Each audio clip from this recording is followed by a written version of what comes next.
فلسطینی قضیه، حقائق او واقعتونه.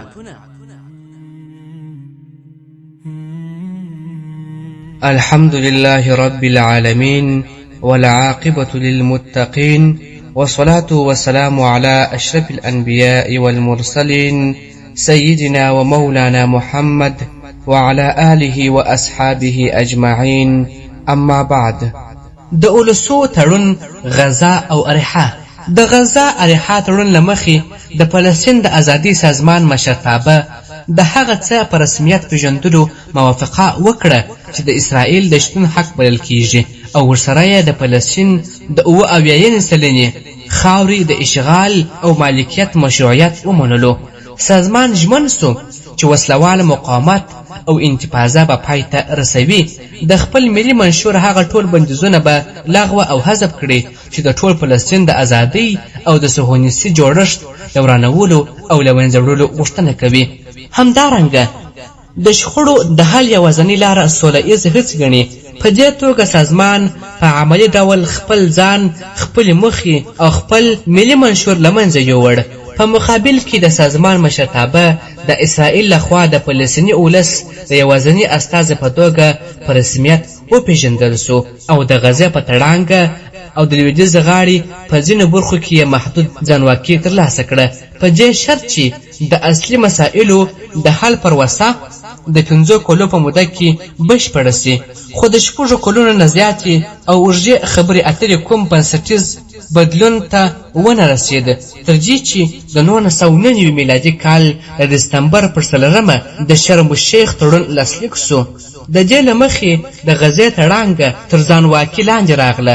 د لویدیځ غاړې یوازې 18% برخه د ای سیمې د ادارې او امنیت له اړخه د فلسطیني واکمن تر سوري لاندې سوه. 22% برخه یعنی د بي سیمې یوازې د ادارې واک په کچه ورکړل سوه او پاتې 80% برخه تر صهیونیستي اشغال لاندې وساتل سوه.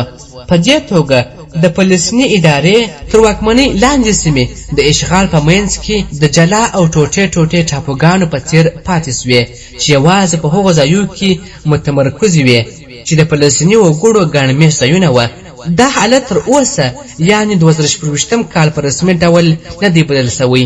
قدرمنو اوریدونکو، د اولسو تړون او په ټوله کې د اولس د سولې هغه پروژه چې د حقونو پر پرېښودلو ولاړه وه، په ځانګړې توګه په فلسطیني، عربي او اسلامي کچه له سخت مخالفت سره مخامخ سوه.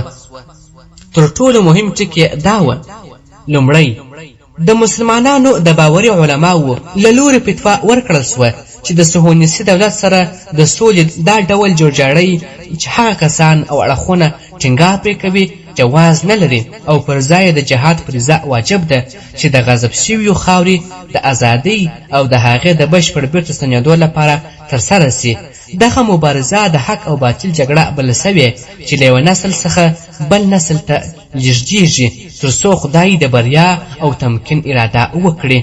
فلسطین د اسلامي وقف خاوره بلل سوې چې هیڅوک د هغې د پرېښودو واک نه لري. هیڅ نسل دا حق نه لري چې د خپلې کمزورۍ له امله راتلونکي نسلونه د دوی له حقونو څخه بې برخې کړي. د فلسطین قضیه د ټولو مسلمانانو قضیه ده چې هیڅ کله د هغې له حقه لاس نه اخلي.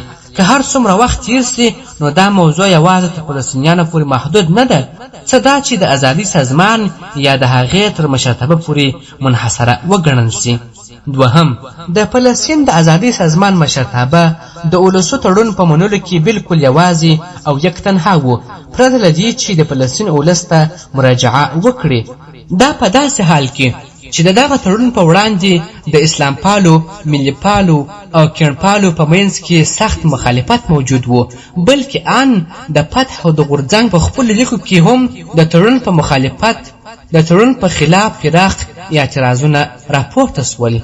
دریم، دې تړون د تر ټولو مهمو او حساسو اساسي قضیو پرېکړه وځنډوله او د هغې حل یې د صهیونیستي اړخ تر سخاوت پورې وتاړه.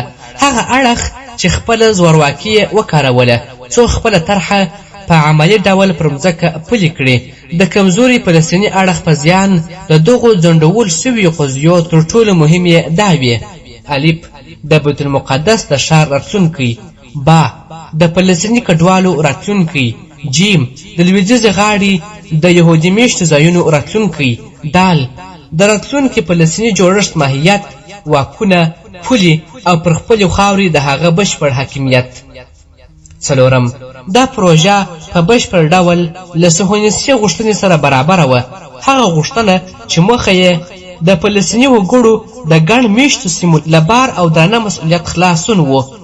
هغه سیمې چې د امنیتي او اقتصادي ستونزو لوی مرکز ګڼل کېدی. پنځم، د تړون عملي پایله دا سوه چې یوه ځانواکي اداره رامنځته سي، خو یوازې له محدودو اجرایي صلاحیتونو سره چې په مستقیم ډول د اشغال تر سوري او کنټرول لاندې وي. صهیونیستي دولت د هغې د پریکړو او منقننه قوانینو پر وړاندې د ویټو مطلق حق لري. فلسطیني واکمنۍ ته د دې اجازه نسته چې ځانګړی پوځ ولري او آن د ولسو راوړل یې هم یوازې د صهیونیستي دولت په اجازې پورې تړلی دي.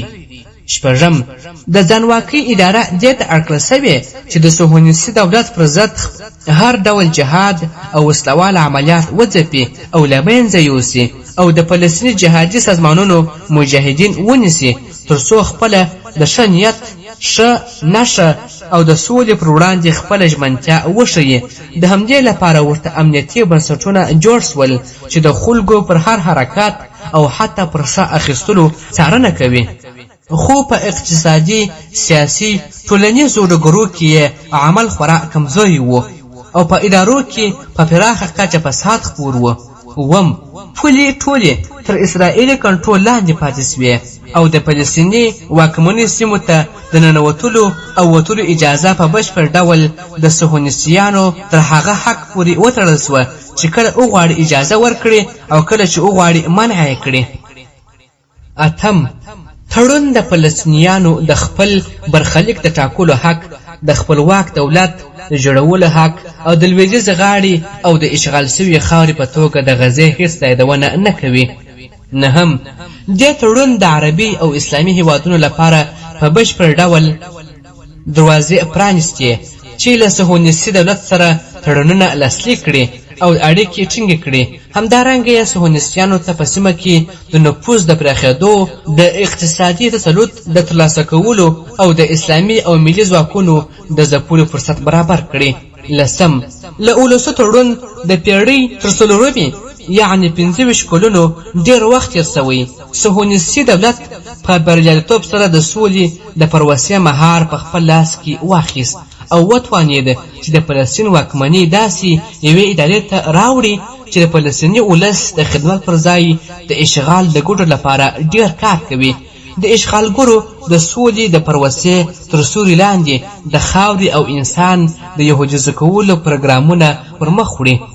د بیت المقدس د یهودیزه کولو پروګرامونو ترڅنګ د لویدیځې غاړې میشتو یهودي استوګنو شمېر یې له شاوخوا 280,000 تر 800,000 زیات کړ او د میشتو ځایونو او مساجره سویو فلسطیني ځمکو مساحت یې څو چنده زیات کړ.